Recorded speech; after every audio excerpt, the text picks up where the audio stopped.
आज हम एक डेरिवेशन करेंगे लॉ ऑफ मोशन चैप्टर में बैंकिंग कर्व सरफेस। काफ़ी इंपॉर्टेंट डेरिवेशन है। इसका जो रिजल्ट आता है वो भी काफ़ी इंपॉर्टेंट है। उस पर आपके जेई मेंस और नीट के प्रॉब्लम बनते हैं।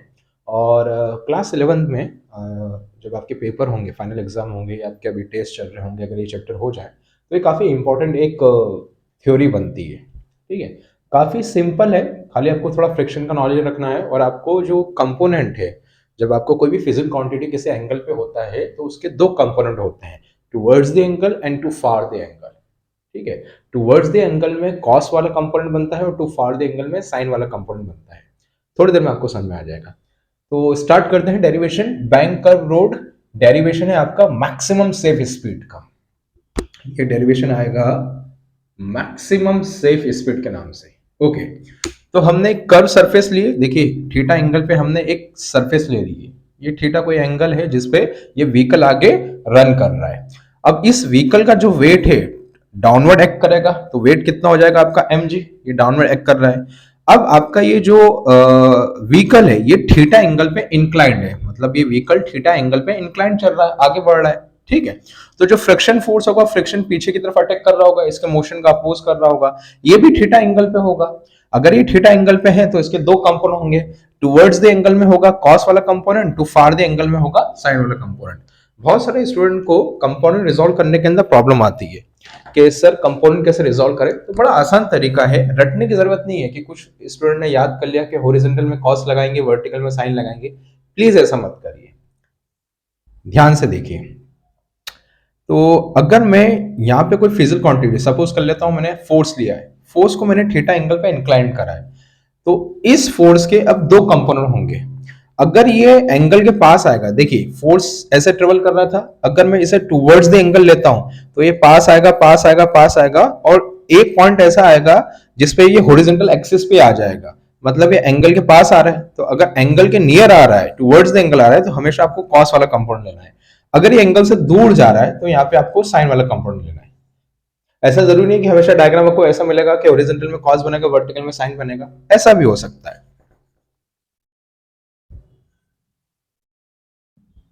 ऐसा भी हो सकता है आपका फिगर। यहाँ पे आपका वही फोर्स ले लीजिए। अगर ये एंगल के पास में आएगा तो इधर आपका कॉस बन जाएगा, एंगल से फार जाएगा तो इधर आपका साइन बन जाएगा। ठीक है, तो ये होता है आपके कंपोनेंट। आपको कंपोनेंट रिजॉल्व करना आना चाहिए। यहाँ पे हमने सेम वैसे ही करा है। टुवर्ड्स द एंगल में यहाँ पे एफ कॉस थीटा बन जाएगा, टू फार द एंगल में एफ साइन थीटा बन जाएगा। अब बात करते हैं इस व्हीकल की। तो व्हीकल के जो सरफेस है उसके परपेंडिकुलर आपका होता है नॉर्मल रिएक्शन। नॉर्मल रिएक्शन एक काइंड का फोर्स ही है आपका। ये नॉर्मल रिएक्शन वेट को बैलेंस करता है। लेकिन अब जब हमारा व्हीकल ही थीटा एंगल पे है तो यहाँ पे भी एंगल रिजॉल्व करना पड़ेगा, तो हमारा नॉर्मल रिएक्शन भी एंगल थीटा पे होगा। अगर मैं टुवर्ड्स द एंगल जाऊंगा, अगर मैं इसको एंगल के पास में ले जाऊंगा इस वाली एक्सिस को, तो ये हो जाएगा कॉस वाला कंपोनेंट। अगर दूर ले जाऊंगा तो ये हो जाएगा साइन वाला कंपोनेंट। ओके, तो और ये हो गया हमारे सेंट्रीपिटल फोर्स। क्योंकि आप एक कर्व के अंदर ट्रेवल कर रहे हैं, तो कर्व के अंदर ट्रेवल करने के लिए सबसे जो इंपॉर्टेंट फोर्स होता है, जो एक इमेजिनरी फोर्स है जो हमेशा सेंटर की तरफ लगता है, वो होता है आपका सेंट्रीपिटल फोर्स।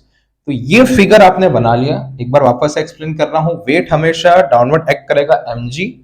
आपका व्हीकल थीटा एंगल पे इंक्लाइंड है, इसलिए जो फ्रिक्शन फोर्स है और जो नॉर्मल रिएक्शन है वो भी थीटा से इंक्लाइंड होंगे। टुवर्ड्स द एंगल में यहाँ पे कॉस बनेगा, अगर इसे फार करते हैं तो साइन बनेगा। टुवर्ड्स द एंगल में हॉरिजॉन्टल आ रहा है तो टू फार द एंगल में वर्टिकल एंगल आएगा। तो हॉरिजॉन्टल एंगल में कॉस बन रहा है, वर्टिकल एंगल में साइन बन रहा है। फिर नॉर्मल रिएक्शन की बात करेंगे तो नॉर्मल रिएक्शन को अगर मैं टुवर्ड्स द एंगल ले जाऊंगा तो यहाँ पे कॉस बनेगा, टू फार द एंगल ले जाऊंगा तो यहाँ पे साइन बनेगा। और इधर की तरफ आपका जो फोर्स एक्ट कर रहा है वो सेंट्रीपिटल फोर्स है, जो व्हीकल को इस कर्व के ऊपर रख रहा है, वो सेंट्रीपिटल फोर्स है। अब आप ध्यान से देखिए कि तीन टाइप की फोर्स यहाँ पे एक्ट कर रही है। मेन तीन टाइप के फोर्स है। एक तो उस व्हीकल का खुद का वेट पैसेंजर के साथ मान लेते हैं, तो ये वेट एक्ट कर रहा है। सेकंड आपका नॉर्मल रिएक्शन के कंपोनेंट आ गया है, नॉर्मल रिएक्शन के दोनों कंपोनेंट आ गए, ये एक्ट कर रहे हैं। और तीसरा आपका फ्रिक्शन फोर्स के कंपोनेंट आ गया, ये भी एक्ट कर रहा है। अब आपको कुछ नहीं करना है, आपने छठी सातवीं क्लास के अंदर बैलेंसिंग करना सीखा होगा, left hand side is equal to right hand side, वही करना है। तो आपको हॉरिजॉन्टल फोर्स को बैलेंस करना है, फिर वर्टिकल फोर्स को बैलेंस करना है। तो हॉरिजॉन्टल फोर्स को बैलेंस करते हैं। ये देखिए मैंने यहाँ पे एरो भी बना रखे हैं, एक एरो ऐसा, एक एरो ऐसा। तो इधर वाला कौन सा फोर्स है? इधर वाला आपका सेंटीमीटर फोर्स है। उधर से कितने फोर्स आ रहे हैं? उधर से एक आ रहा है एफ कॉस थीटा और एक आ रहा है एन साइन थीटा। इन दोनों को सम कर दीजिए क्योंकि दोनों के डायरेक्शन सेम है। अब इसी प्रकार से आपको वर्टिकल फोर्स को बैलेंस करना है, तो ऊपर जाने वाला फोर्स बराबर नीचे आने वाला फोर्स। तो नीचे कौन जा रहा है? आपका वेट जा रहा है, ये देखिए नीचे आपका वेट जा रहा है। साथ ही साथ में फ्रिक्शन का भी एक कंपोनेंट नीचे जा रहा है, एफ साइन थीटा। तो वेट हो गया मेरा mg, और ये हो गया फ्रिक्शन का कंपोनेंट एफ साइन थीटा। ऊपर कौन सा फोर्स आ रहा है? नॉर्मल रिएक्शन का N cos theta, normal reaction का एन कॉस थीटा। तो मेरे पास दो इक्वेशन बन गई। एक इक्वेशन तो ये बनी, सेंटीमीटर फोर्स इधर है, बाकी ये दो फोर्स इधर है, ओके। और एक इक्वेशन ये बन गई मेरी, ये वाली बन गई। अब इसमें मैंने काम करा, एफ साइन थीटा को मैं इक्वल्स टू के इधर ले आऊंगा तो ये माइनस हो जाएगा। इधर मेरा mg बचा, इधर मेरा f बचा। मैं चाह रहा था, ये देखिए fc मेरा क्या है? Centimetre force. अगर मैं सेंटीमीटर फोर्स को इन टर्म्स ऑफ मास लिखूंगा तो ये क्या होता है आपका? mv स्क्वायर अपॉन में r। इधर इसलिए मैं m चाह रहा था, ताकि जब मैं डिवाइड करूं तो m से m कट जाए। दैट्स व्हाई रीजन मैंने f sin थीटा को इधर इक्वल्स टू को मैं इधर ले गया, ओके। तो एक इक्वेशन मेरी ये रही, एक इक्वेशन ये रही। आप चाहें तो इसे फर्स्ट और इसे सेकंड नाम दे सकते हैं। आपको कुछ नहीं करना है, आपको फर्स्ट में सेकंड का डिवाइड करना है। इक्वेशन फर्स्ट में सेकंड का डिवाइड करना है। तो इक्वेशन फर्स्ट में एफसी का मैंने फॉर्मूला पुट कर दिया, नीचे मेरा mg आ गया, ये लेफ्ट हैंड साइड में लेफ्ट हैंड साइड का डिवाइड हो गया। अब इसकी बात करते हैं। तो फ्रिक्शन फोर्स का फॉर्मूला क्या होता है? मैंने डायरेक्ट पुट कर दिया। फ्रिक्शन फोर्स का रूल होता, आपका फॉर्मूला होता है म्यू एन। तो हमने फ्रिक्शन फोर्स की वैल्यू पुट कर दी, म्यू एन।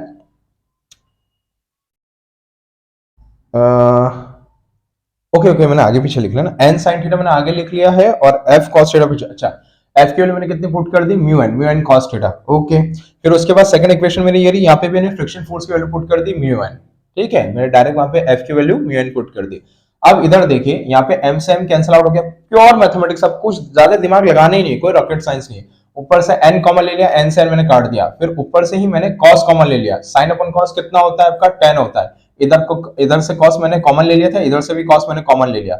इधर से कॉस बाहर आ जाएगा तो 1 बचेगा, साइन अपन कॉस कितना हो जाएगा? 10 आ जाएगा। मोटा मोटा एन आपको बाहर निकाल लेना है, कॉमन निकाल लेना है, कॉस आपको कॉमन निकाल लेना है। एन और कॉस दोनों कैंसिल आउट हो जाएंगे ऊपर नीचे, आपका रिलेशन सिर्फ ये बचेगा। अब एक काम करिए, प्लीज इधर आइए, आरजी को उधर ट्रांसफर कर दीजिए। तो आरजी को जैसे मैं उधर ट्रांसफर करूंगा तो ऐसा हो जाएगा, स्क्वायर जैसे यहां से हटाऊंगा तो यहाँ पे अंडर रूट आ जाएगा। ये है आपका स्टैंडर्ड रिलेशन। और आप बिलीव करेंगे, एक बार एआईपीएमटी के पेपर में डायरेक्ट रिलेशन ही पूछा गया था कि जो बैंक कर्व होता है उस पर मैक्सिमम सेफ स्पीड का रिलेशन क्या होता है? v is equal to under root R G bracket में mu plus tan theta upon में 1 माइनस म्यू टेन थीटा। इसे रटने की जरूरत नहीं, लेकिन जब आप प्रैक्टिस करेंगे ना, बहुत सारे इस पे प्रॉब्लम बनाएंगे तो आपको ऑटोमेटिक याद हो जाएगा, ठीक है। बाकी अगर आपको ये फिगर याद है तो आप झट से इसकी इक्वेशन बना सकते हैं। बस थोड़ा सा ध्यान यहाँ पे रखिएगा, यहाँ पे सेंटीमीटर फोर्स है तो उधर आप mg जो वेट है उसको अलग कर लीजिए, क्योंकि यहाँ पे भी m का रिलेशन बन जाएगा, वहां पे भी m का रिलेशन है, तो आपको कैंसिल आउट करना काफी इजी पड़ेगा। और आपका स्टैंडर्ड रिजल्ट जो बनेगा वो बनेगा under root R g mu plus tan theta upon में 1 माइनस म्यू टेन थीटा। अगर स्मूथ सरफेस है तो स्मूथ सरफेस के अंदर कोई फ्रैक्शन की तो बात होगी नहीं, तो कोफिशिएंट ऑफ फ्रैक्शन क्या हो जाएगा? 0। बस उठा के यहाँ पे 0 पुट कर दीजिए, आपका आंसर ये आ जाएगा। ये आएगी maximum safe speed for smooth surface. Mu को बोलते हैं कोफिशिएंट ऑफ फ्रिक्शन, और स्मॉल एफ फ्रिक्शन का फॉर्मूला होता है म्यू एन। बस ये चीज याद रखिएगा। आई होप आपको ये डेरिवेशन समझ में आया हो। Thank you.